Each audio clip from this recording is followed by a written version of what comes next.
So when you click on questions button, you can voice your question or you can type in Hindi, English or Kannada. Not working? Okay. So option B. So we are in a big hall, probably internet is low or whatever it is. We have been given two this kind of hard sheets. One is having questions, questionnaire. Another one is having feedback. So kindly use your pen to drop your feedback or questions in either Hindi, English or Kannada. And both the sides of the venue, we have drop box. Kindly drop those questions in those boxes. Tomorrow, all these questions will be answered by Paramapujaniya Sarsanghchalak Mananiya Mohanji Bhagwatji. So, we request all of you to, without missing, please ask your questions if you have any. Also, kindly share your feedback. And I would like to remind, tomorrow 9:30, our second session will start. Please join us without fail. Thank you.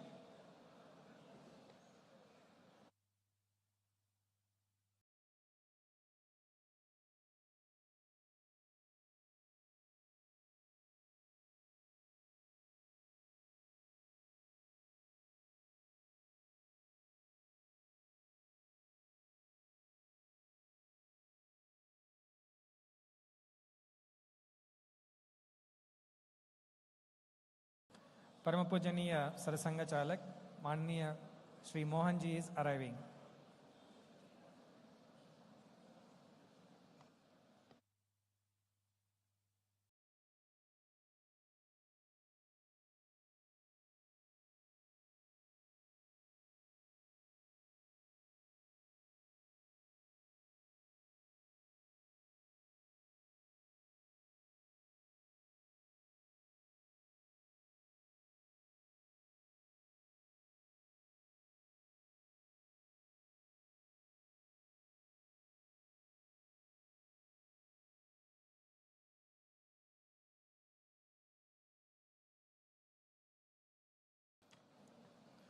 Tomorrow session starts at 10 a.m., not 9:30, 10 a.m. So please join us for tea at 10 a.m. Thank you. It is mentioned in the invite as well. Thank you.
Param Pujaniya Sarsanghchalak Mananiya Mohanji will be arriving now.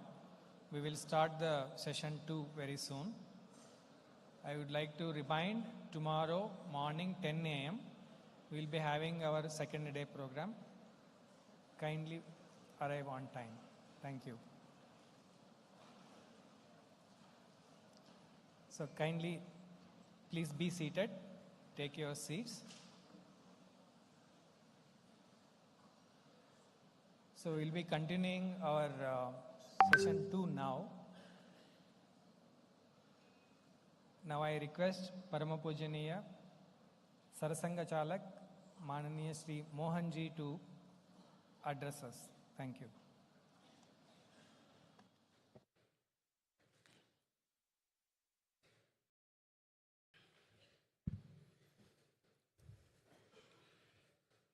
So, what is the life mission of Hindu nation? Swami Vivekananda had said, every nation has a message to deliver, a mission to accomplish, a destiny to fulfill. Bharat also has a mission. Give dharma to the world.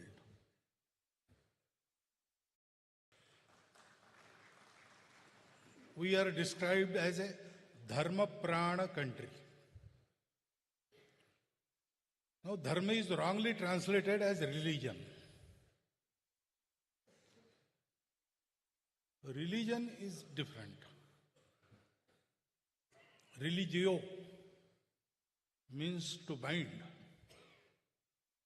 So, religion has do's and don'ts. It is a way to reach the truth or God. And the truth is so vast and magnificent that naturally there are many ways. Ruchinam vaichitriat rujukutila nana pathayutam nranameko gamya vayasitvamasam aranav yuva. According to the different tests of individuals, there are many ways.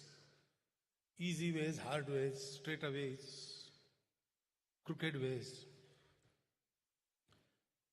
But ultimately, as water falling anywhere on earth will ultimately reach Sagar, the ways reach the same reality.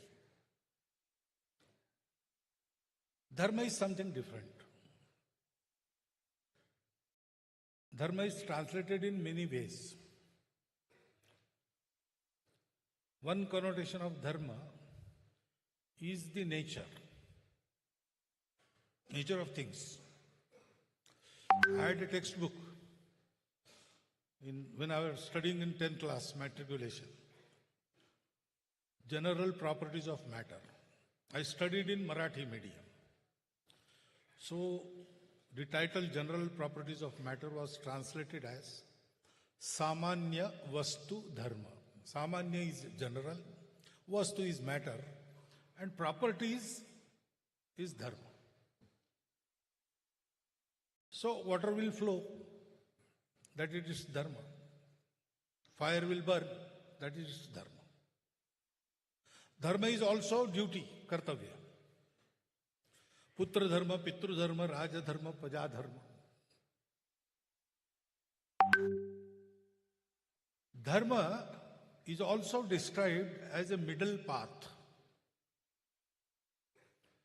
Extremism is not allowed in Dharma. All extremes are avoided. And there is a middle path. Tathagat himself has described Dharma as Madhyama Marga. Dharma is also sometimes translated as Anushasan, discipline, a particular way of doing the things. Sabba papasya akaranam, kusalasya upasampada, sarchitta paryodapanam, ete buddhanusasanam. This is Buddha's Anushasana.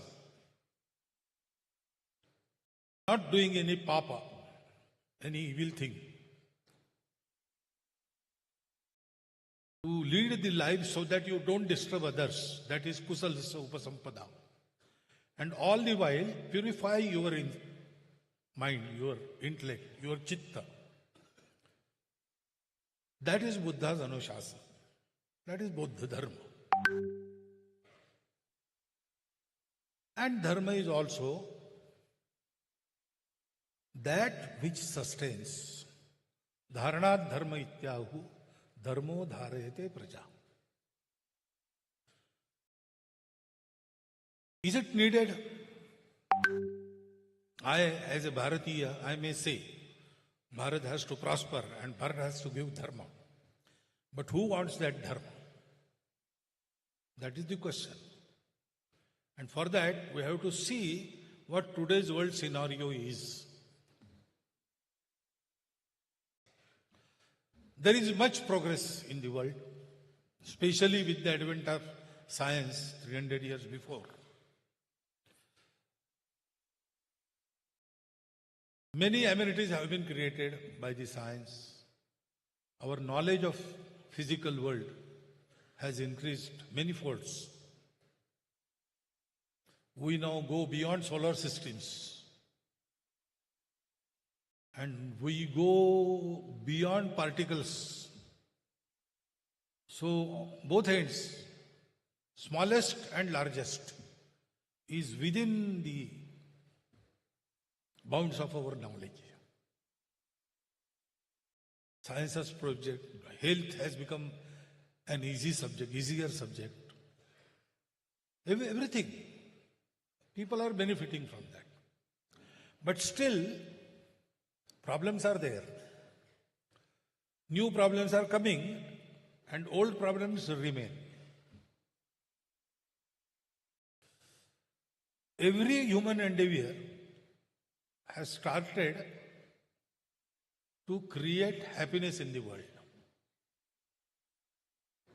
Sukha. We run after sukha. We go after happiness. That is the nature of our world, nature of every animate, inanimate thing. But we are running and we don't have that. We have amenities, we have suvidhas. Life has become easy. There are so many aids we have created to make it easier. But the happiness eludes us. There is no satisfaction. There is no santosh. And so, in ancient times, there were wars. Wars continued. The First World War destroyed many things. And sane people of the humanity were shocked to see that destruction.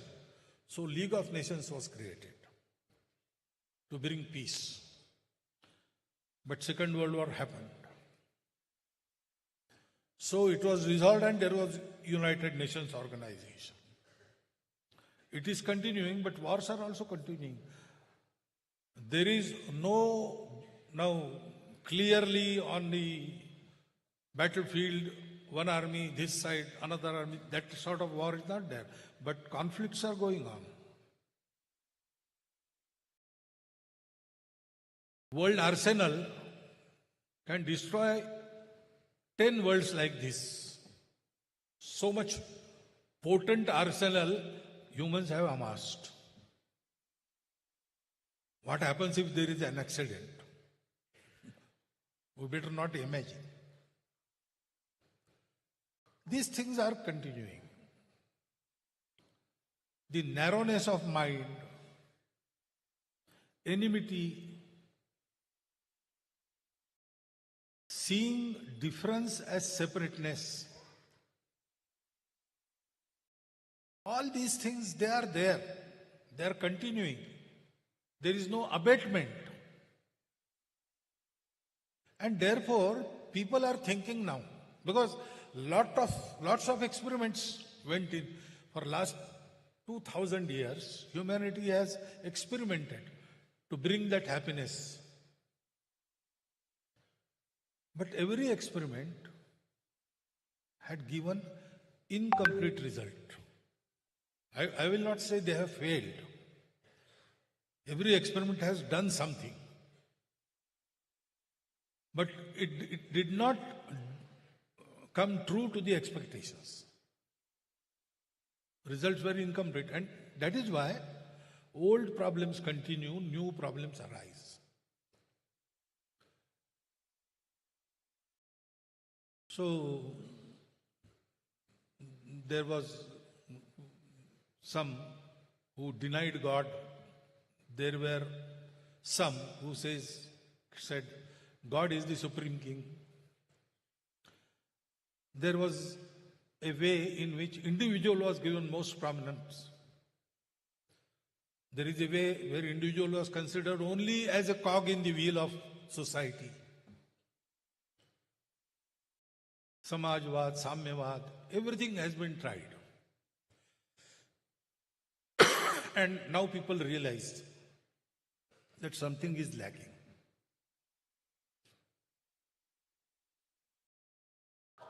That thing which is lacking, it is the cause of this incompleteness of success of humanity.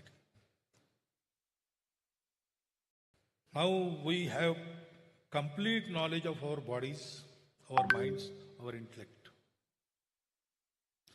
But we don't know which connects these three. Body needs some sweet. I will be happy if I eat sweet. But at the same time, I want to eat that sweet with dignity.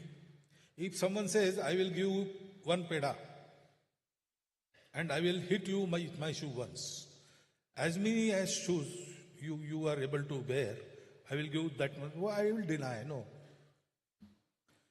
So different happiness of these three, how can we connect it? To earn money for our family, it's happiness. We go out of our house at 6 o'clock and come at the night. So the very happiness we deny by remaining outside. Our children ask the mother when there is some holiday and I am at home, who is this new person in our home? That happens. So, what connects these? Individualism is growing. So, families break due to ego problems. Societies, various communities, they conflict. And when society is kept under discipline as one, individual liberties are suppressed. Humanity, when it prospers and develops technology, environment is destroyed. And those who want to preserve the environment, they oppose all development. Because we don't know what connects individual, society and nature. So we want to fulfill all our ends. Means are limited and ends are endless. That is the first sentence of our economic science. So we earn and earn. But we never learn to be happy. Always mad race is going on about that. So there is this artha, procuring means, and there is kama, fulfillment of desires. But if you want to earn, you have to forego your desires.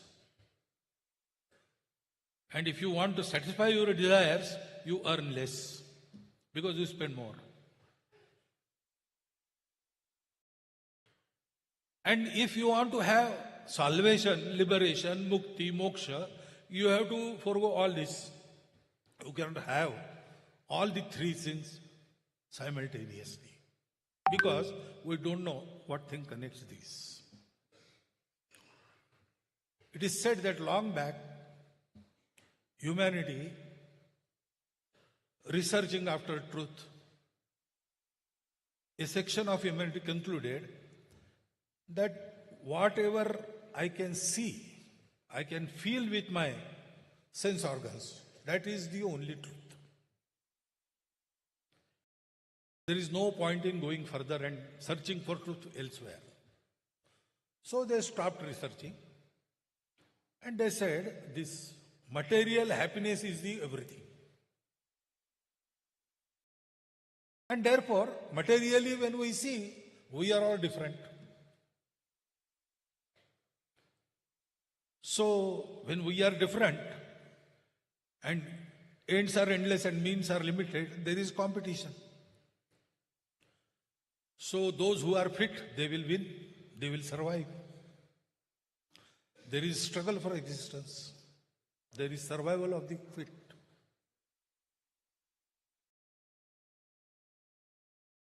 And therefore, because though earth has enough for everyone's need, it cannot satisfy our greed. And being separate, we are not sure of our safety and survival. We amass everything. So we extort it from the natural resources. So there is extortion of nature. And we are always keen to have our rights satisfied, rights obtained. We are not that keen on performing our duties. And this continues. What they tell us, the world is like this, if you like it or not. Be fit and survive. Don't worry about others. You have to survive. Because after death there is nothing. As long as you live fully, enjoy fully, and live as long as you can, at the expense of everything else.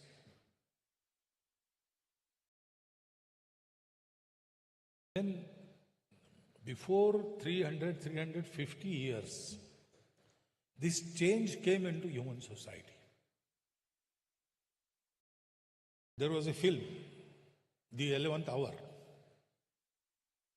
and various scientists from very many countries and heads of the administration, etc., spoke in that. That film was about nature, climate change. And they unanimously expressed one view. As long as we didn't have means to exploit nature, we lived with nature. We used the flowing energy, which is always replenished. But after we progressed, we had science, and then we got the means to go deeper into earth, and we exploited the stored resources of our earth, which are never replenished after we spend them. So the knowledge which should bring happiness and more surety of survival to humanity brought us the destruction. So what is the way? They said in that picture that we have to live with the nature, we have to have the restraint. Why should I have restraint? If I want to become happy, and all of you are different from me, separate from me, why should I worry?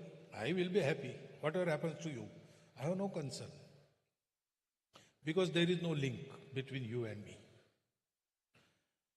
Fortunately, as I said, we were Sujalam, Sofalam, Malaj, Shitalam, our ancestors. We had every natural resource within the bounds of our country, and those bounds were in a way fenced from the rest of the world. In those ancient days, nobody could cross Himalaya and come into Bharat. Nobody could cross the seas and come to Bharat. So we were safe. And we had plenty. So we had no cause to fight. We didn't have any aggressors. And we had time. So where world stopped, we did not. He said, we don't get that ultimate thing, absolute reality, which cannot change by seeing outside. We have to see inside. And we started seeing inside. And after many tapas, we found that thing, which is inside everything in the creation, animate, inanimate. That we call Atman. Whole universe is pervaded by the same Atman. Science also says consciousness. That consciousness pervades everything. Consciousness is not local, it is universal. And everything started with a pre-existing universal consciousness. Science is talking of it now. There is a branch of science, noetic science, that researches about that. But our people had, in the very ancient past, our rishis, our munis, they had this realization. By reaching that truth, then we lack nothing. There is permanent satisfaction. Everything we want, we can have. We don't have to quarrel. There is satisfaction. And this thing, that principle, that reality is all pervading. Actually, everything comes out of it and goes back into it. So everything that appears changing, impermanent and different from each other is actually manifestation of the same indestructible, shashvat we call it, permanent, absolute reality. So to be happy, we have to have sakshatkar, realization of that reality. And therefore, we have to have restraint in our life. We have to have the attitude of giving back, attitude of sacrifice, tyaga. All these things are necessary. That is the way to live. And then, if everything is mine, because everything has come out of the same thing, which is in everything, that is Atman. You and me are the same, we appear different. That is a question of seeing. As long as we see each other as different. You had your coffee in the interval or your alpahar in the interval, I had mine. Because you had coffee, that doesn't mean that I need not take coffee. I want to have my separate coffee. But in our household, some sweets are made and children come and they finish all the sweets. There is nothing left for the mother. Mother says, okay, you have eaten to your full, I am fulfilled. I don't want. My stomach is already full. How that happens? That is this realization of oneness in its simplest, crudest form. That oneness connects everything. It connects our sharira, mana, buddhi in form of Atma. It connects individuals, society, srishti, that is nature, in form of parameshti or parabrahm, whatever you call. And it connects our artha, kama and moksha in form of dharma. Dharma is the balance. We have to have balance. Dharma is for everybody and everything. All. We say maximum good of maximum people. Or Bharat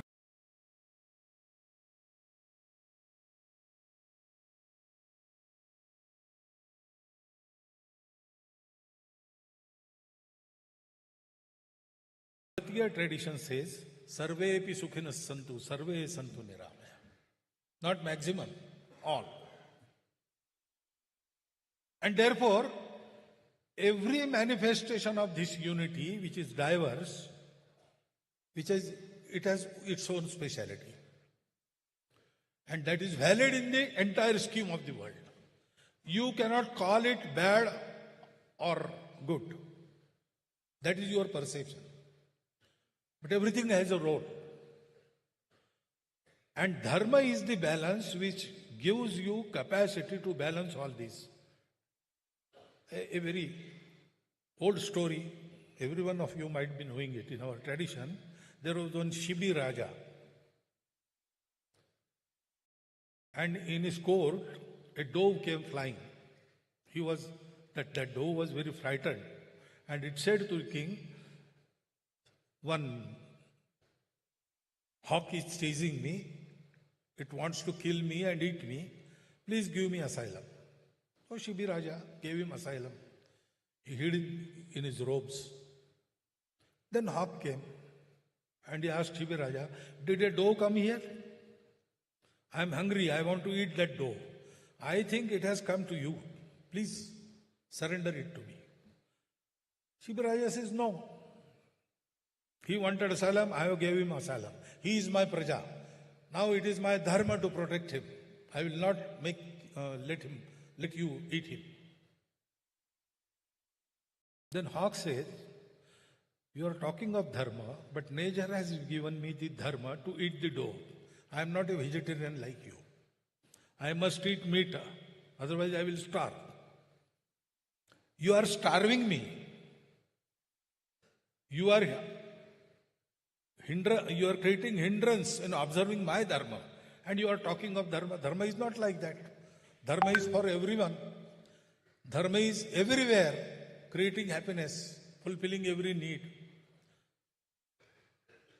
Now, if we think legally only, what is the answer? Shiviraja should surrender the dough to hawk. Otherwise, Shiviraja should kill the hawk. Or Shiviraja should let the dough go free and let the hawk chase him. Whatever will happen, happen. That is the only answer. Materialist view can create laws for the well-being of everything. But they have a limit. They cannot answer this really. Shiviraja invokes dharma and he says, you are right. It is your dharma to eat meat. Your dharma doesn't say that you have to eat doughs only. You want meat, okay. Dough has to save his life. It will be allowed. You want to eat meat. I will allow you to eat meat. You take my meat of the same weight and satisfy your hunger. Your dharma will be protected. Dough's life, it will be saved. And my dharma to protect the dough, that also will prevail. That is dharma. That is balance. And for the balance to be restored, human beings, being the supreme in the creation, on the top of the ladder, they have to give, they have to leave, they have to let go. That way of dharma has to be given to the world from time to time. And this time has come because world is stumbling. There is no answer. Actually, there is answer if we think in the way of dharma. But that dharma has to be lived. And a prosperous nation should be created on the basis of dharma way. Then we can, because we are told to do this, and our way was also defined. Etad desha prasutasya sakashad agra janmanat. We are agra janma, we are the oldest of the nations. And therefore, those who are born of this nation, swam charitram shiksheran prathivyam sarva manava. To educate the humanity not by preaching, by your practice, leading by example, leading from within. Our ancestors once upon a time did this. They went from all over the world, from Mexico to Siberia. They went on foot. They went in small dinghies, crossed the seas, crossed the mountains. Anywhere they went, they did not suppress anyone. They did not plunder. They did not convert. They befriended every nation. They gave the knowledge they had. And if there was something to learn, they learned it from that. Ano bhadra karto yantu vishwatam. That time has come again. Bharat has to rise. Bharat has to establish itself as a dharma nation. And then freely, nations all over the world, they will see us in their own way. They will define their own swadharma. They will create the prosperity for their own nation. And all the nations together will contribute for the betterment of humanity, betterment of the universe. That has to happen.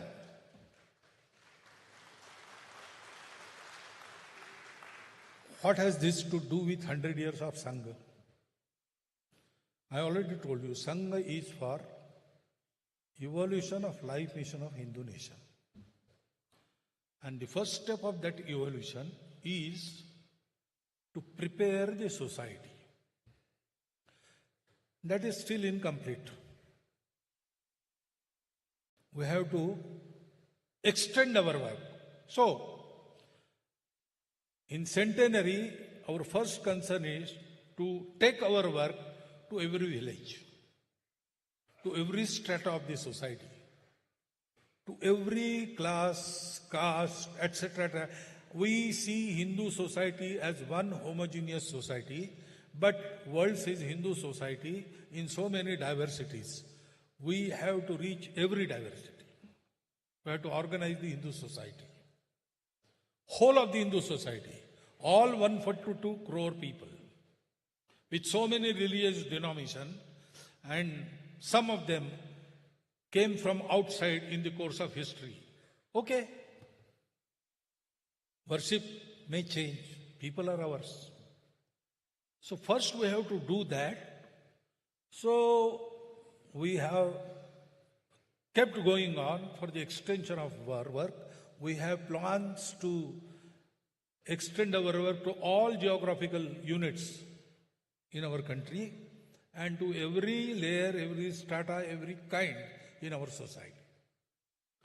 To that end, we have started our dialogue with those who do not consider themselves Hindu. They agree that they are Bharatiyas. They also sometimes say we are not Hindus, we are Hindavi. We have come from Hindus. They say we are Indic people. We know all these are synonyms. Hindu word we use because Hindu denotes the content.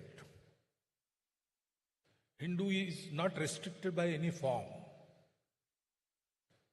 So it can be applied to everybody who accepts all the diversities, respects all the diversities. So first thing we have to do is to take our work everywhere. Create these organizations, create individuals who will walk this talk. Because ideals are not enough. Ideals are like stars, which we can never reach. But we can plot our chart according to them. That is a saying. But when we go to plot our chart according to ideals, we see the hard way they had to negotiate. And then we say it is better not to cross that path. When we have someone like us, someone of our own level, doing that, we say, okay, that is a noble thing, and if he can do it, I will also do it. We have enough ideals, ample ideals. There is no dearth. But we have to have examples who are within us. The Nayak Rabindranath Tagore described. That work we will keep doing and we will try to complete it at the earliest. At the same time, all the well-meaning people of our society, we call them Sajjan Shakti. You are sitting here, you are Sajjan Shakti. They want something good to happen in our country. Not only that they want it, they try to do their bit. In any way they can contribute, they are trying to take this further. All may not agree with our ideas. All may not come to our shakas. All may not support us politically. There are different kinds. But if they are honest and well-meaning, they are sajjans for us. We want to create a sort of networking within such people. Because we work in our own spheres. Our country is vast. We don't know what is happening. And media doesn't inform us of all the good that is happening. Because negativity becomes news. Positivity is not a news. A dog bites a man. That is not news. A man bites a dog. That is news.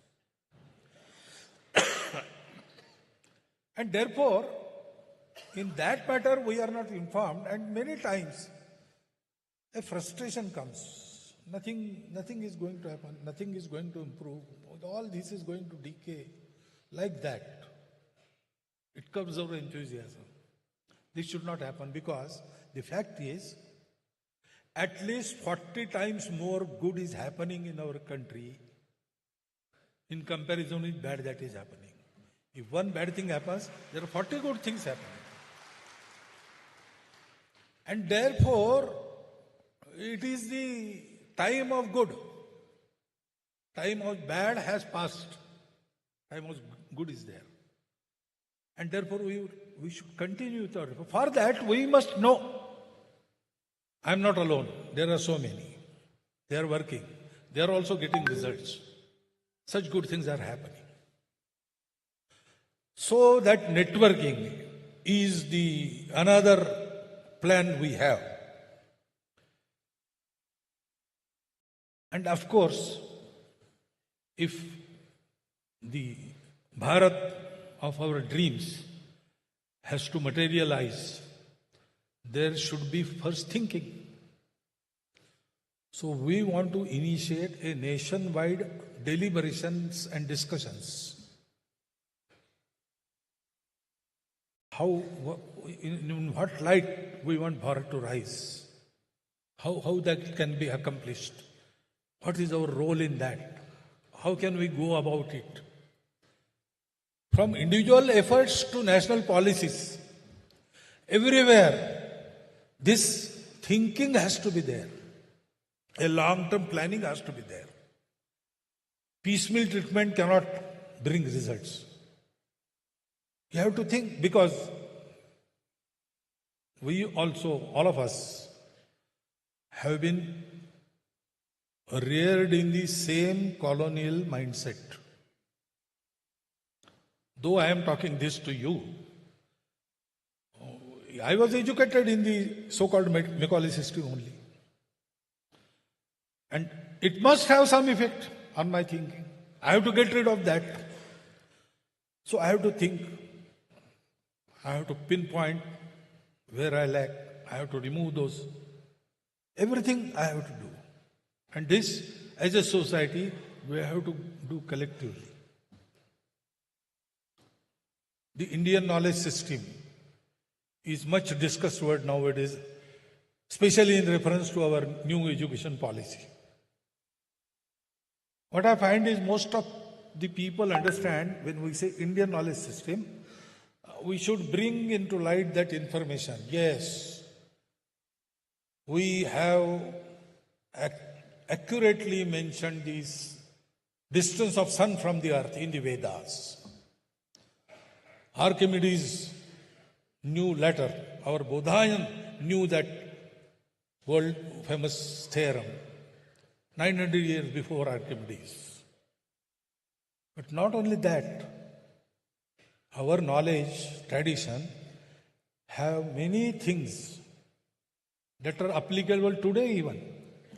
The other day only a scientist mentioned to me, in Vriksha Ayurveda by Parashara, he has given a procedure to predict rainfall.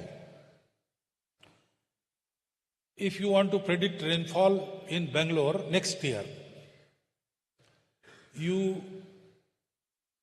in Pausha Masa, you count per hour direction of wind in Bengaluru for one day. Any tithi in Pausha Mas. Take reading, how wind direction was there. On that basis, you can predict the annual rainfall at Bengaluru. Then one of the universities in Bharat took this project. They did this. And on the basis of they had some prediction. And the results say the predictions came 90% correct. Now we have to go through and see if there is some applicability in our knowledge strategy. It is there. Not only in spiritual science, in material science also. So this type of churning, intellectual endeavors, that has to be there and that has to be countrywide practiced so that many new ideas regarding our development in the desired direction will come out. Then also, if we have to do this, society must have an atmosphere of mutual goodwill, harmony, and positivity. Oh, nothing will happen. All politicians are corrupt. This is that. This negative talk is too much now. There are many examples on the contrary. So start from positivity and develop it. There must be goodwill. So we are thinking of taking our Sadbhavana Karya, wherein particularly the caste leaders and also heads of various religious sects at block level, development block level, they have to sit monthly together and think of three things. First, what are the efforts going on in their own caste or creed for its upliftment, getting them free of the superstitions and wrong traditions, economic, moral upliftment, all sort of upliftment. What are they doing? They should sit together and tell experiences, so others also get the ideas. There is exchange. That is one thing. Second, what we together can do to cure a problem or to fulfill some need of our development block. Together, working for whole of the society. That is the second topic of discussion. And third topic is what we together can do for the weaker caste or weaker creed in our group. If they think like this periodically, monthly, and do something about it, small tasks are there, which can be done on their own basis. They do not need any help outside. Whatever they can do with their own resources, they should do. They should resolve it and they should fulfill it together within coming month. If these three things happen, then if this happens at block level, it will not be a hidden thing. Everybody will know. Our leaders sit together and think about these three things. Nobody will be able to create any conflict within our society on any basis. Because if any conflict monger goes and talks of some bad thing, people will tell him, don't sell this. Sell these goods to us. We know our leaders, they sit together, they think of they think of us, they think of everybody, and they strive for the poor also. So don't try to incite some quarrel amongst us. That Sadbhavana we have to take up to block level. That is in our plan. And of course, such behavior will create harmony in the society, which is much needed thing. That harmony, that apnapan, because life is so diverse. And for example, we are sitting here, there are sections of our society who are deprived from centuries. So now they cannot compete with us because they are not on the same line. So we have to let go of something so that they get it and they come on the equal status with us.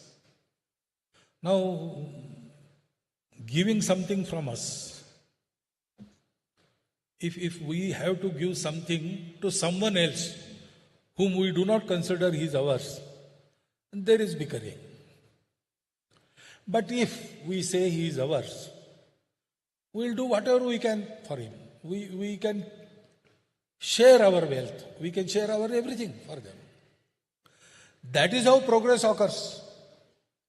If a man has fallen in pit and he wants to come out, and we want him to come out, we will have to stoop down and he will have to raise himself.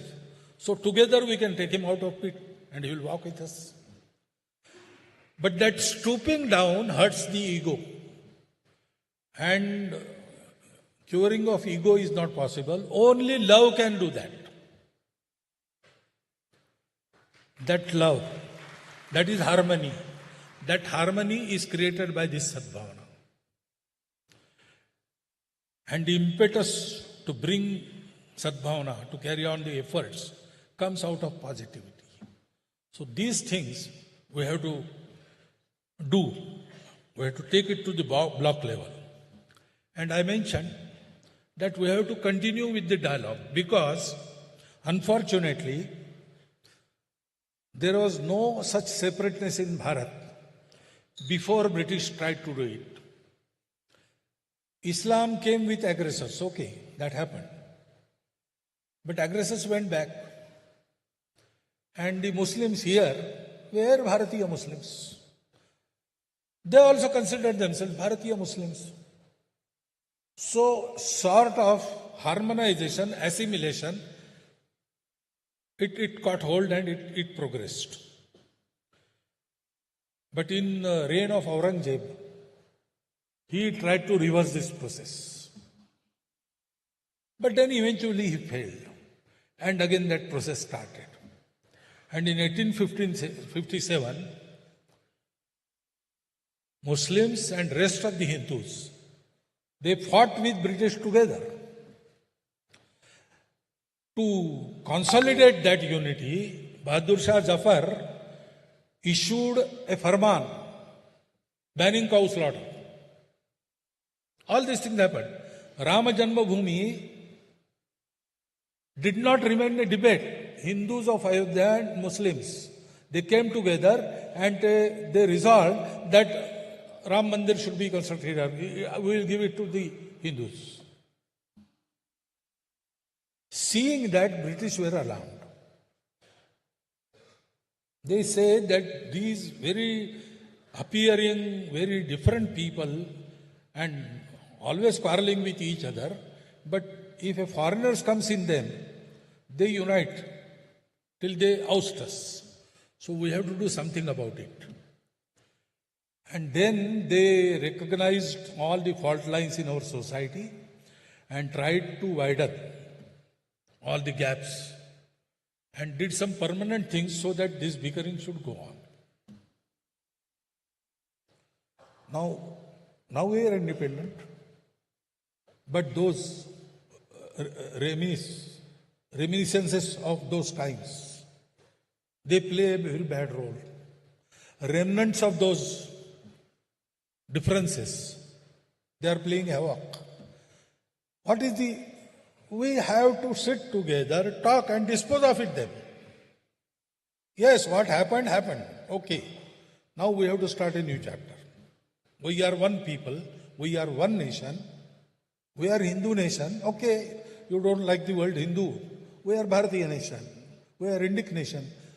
Say something, but the essence is as a nation, as Sanskriti, as a Samaj. I should not say nation, I should say Rashtra, because nation compulsorily involves state. Our Rashtra concept is not state, it is Sanskriti. So in Bharat, in our history, there were many kings and one nation, one Rashtra. We were independent, we were Rashtra. We were slaves, still we were that Rashtra. Hindu Rashtra continues. Conditions change. We are that Rashtra. Only difference is our worship. That is allowed in our Rashtra. All these understandings should dawn on the minds, on those minds who, for say 2 centuries, have been raised in the separateness of the things, deliberately, to cut them out from us. If they forget this, then division occurs. Hindu भाव को जब जब भूले आई विपद महान भाई टूटे धरती खोई मिटे धर्म संस्थान. Why divisions occur in Bharat? Why divisions occurred? There are many reasons, temporary reasons. We can discuss in any way we want, but one common factor was there. Either there was lessening of Hindu population or lessening of Hindu bhava. There are Muslims with Hindu bhava because Muslim is a worship. This is our national identity. We have to educate these sections also. To that end, we have taken up the dialogues. We have to expand them. We have to take this message to every individual. That is another thing we see about. Then actually, on the basis of dharma, how do you propose to conduct the day-to-day affairs of a nation? We have to create small models. How a village development can occur on the dharma concept? How do you propose to provide for health of every individual? Through dharma concept. All these are the things we have to answer. And for that, we have to create models. We have already started this work. And we have considerably had some progress in that. But we have to take it further. And we have to innovate in many new ways.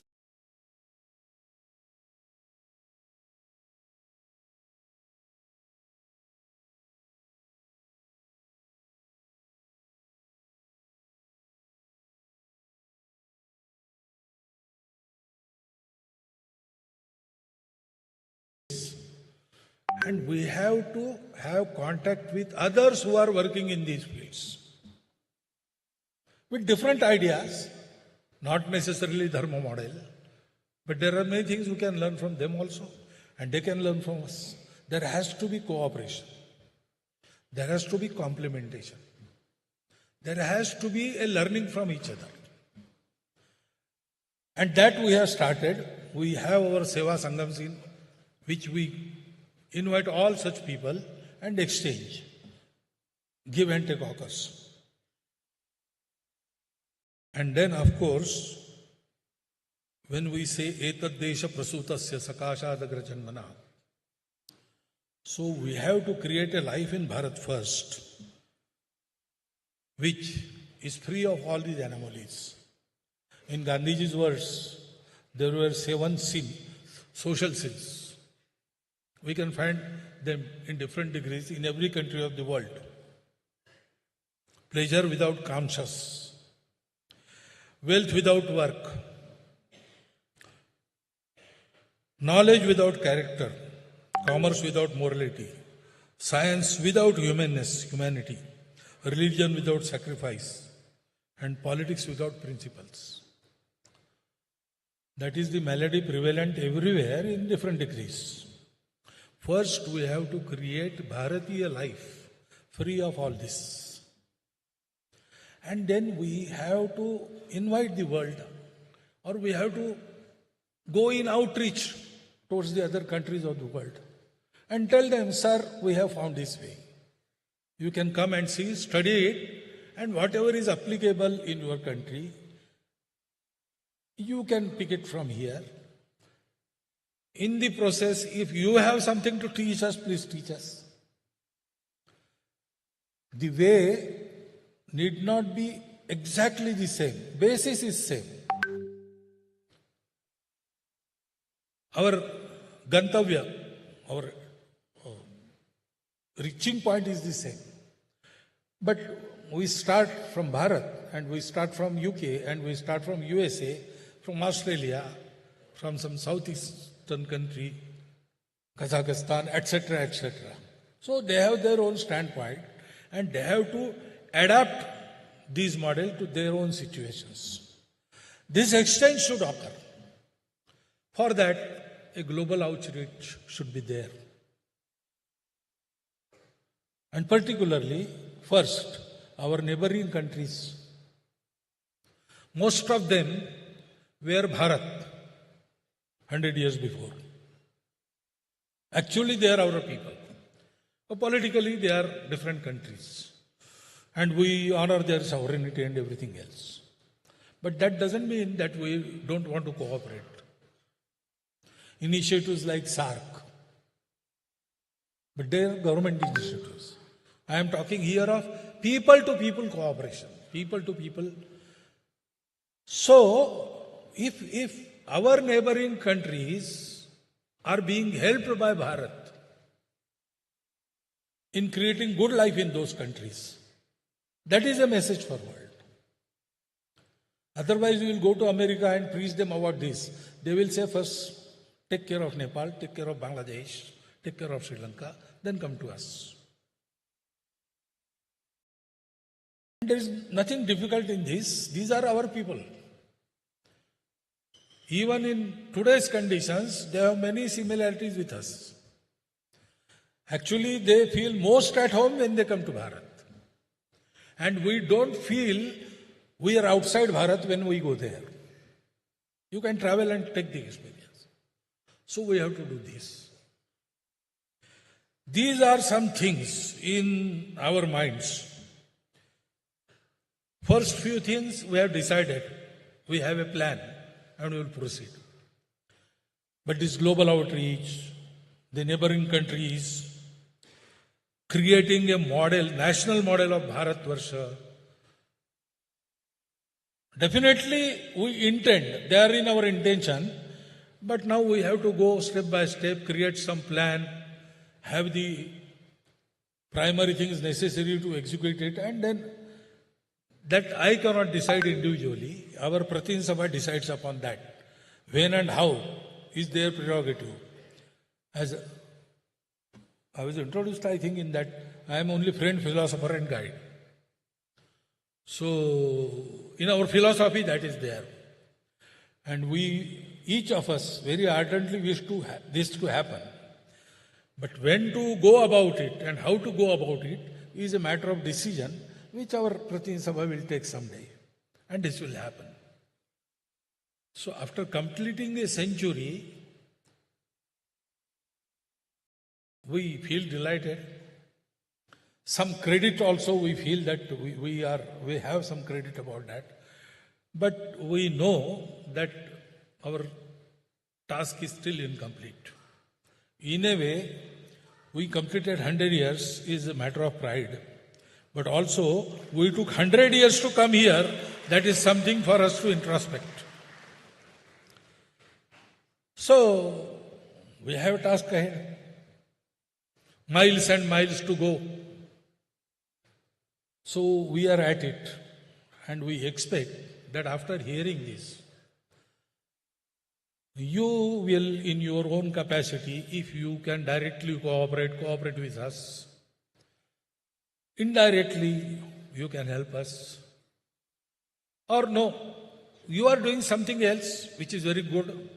You want to continue with that, okay, that is also helping us. If you do any good deed, good for the society, good for the humanity, you are part of our work. Now,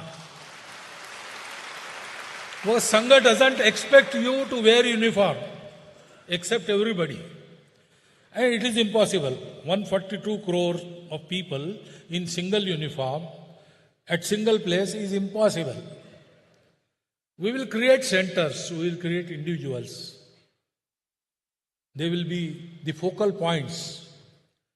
But an atmosphere of dedication for the nation, an atmosphere to work for the good of the humanity, an atmosphere to keep oneself moored to the values we have got in our inheritance. That is what we desire.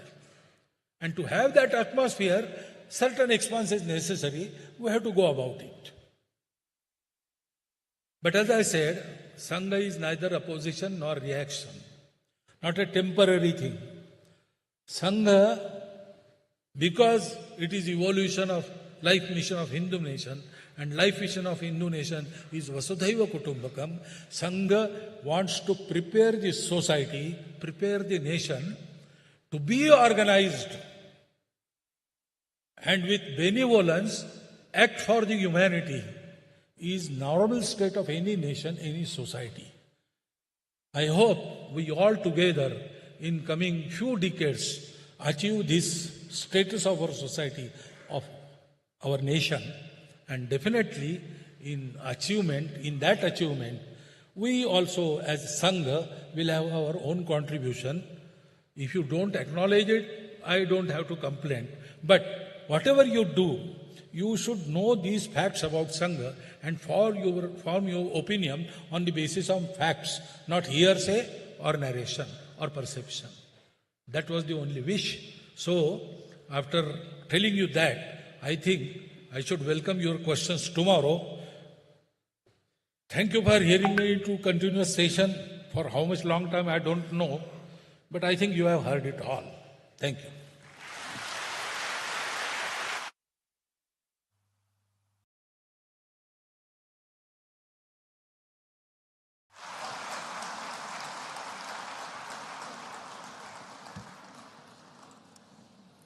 Before the Rashtragan, just 2 instructions. Appreciate your time for coming today.